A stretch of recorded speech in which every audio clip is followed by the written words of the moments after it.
So this is a 2004 Mazda MX-5, so this is the Mark II.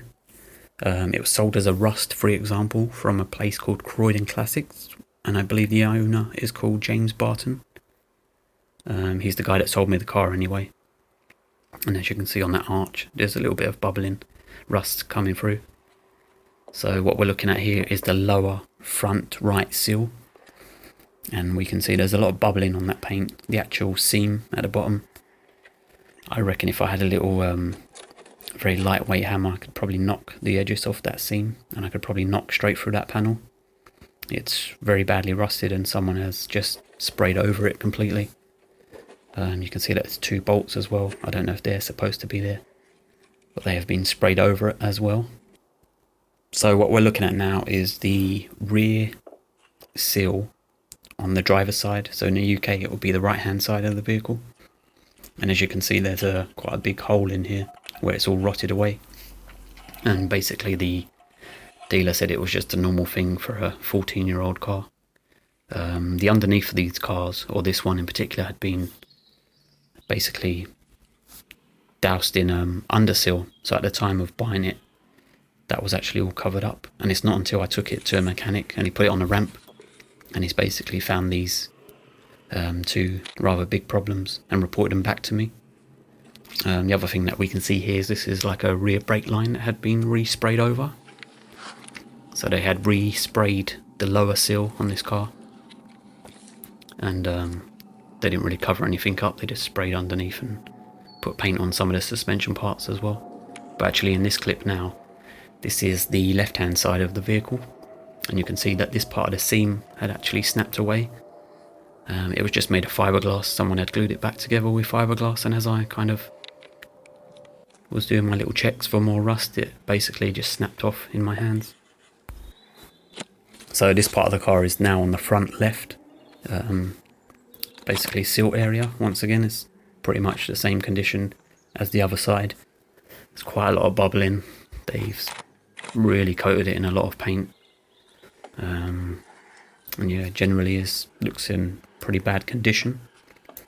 When I did go and view the car, it was actually in a garage. It was quite dusty, and I had that little torch with me, and probably could have done a better job at looking at all this stuff, but I was more focused on looking at the rear sills, not so much the inner part but the outer part, and the chassis legs as well.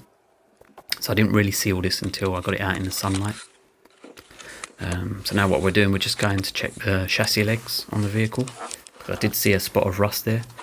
It can be quite difficult to get into this place when you're trying to view a car, and you can't really go around with a hammer and start tapping at things, but I did notice this kind of spot of rust right here.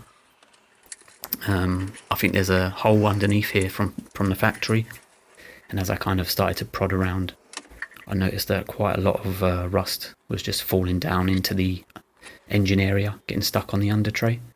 So potentially the car will need some sort of chassis leg work as well.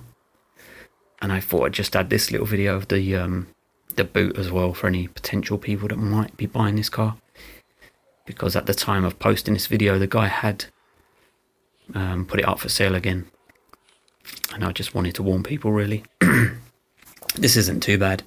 This is very, very common on these cars, and I don't think it's too difficult to fix.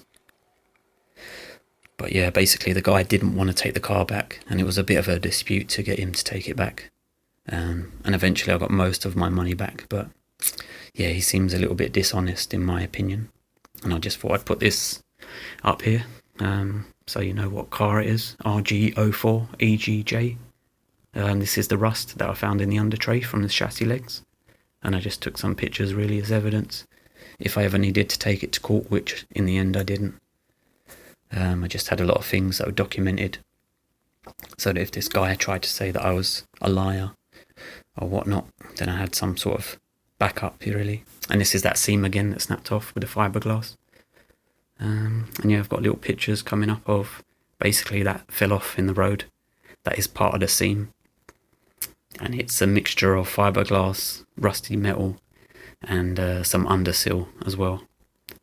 So yeah, there it is from a dealership telling me that everything was alright. James Barton, Croydon Classics.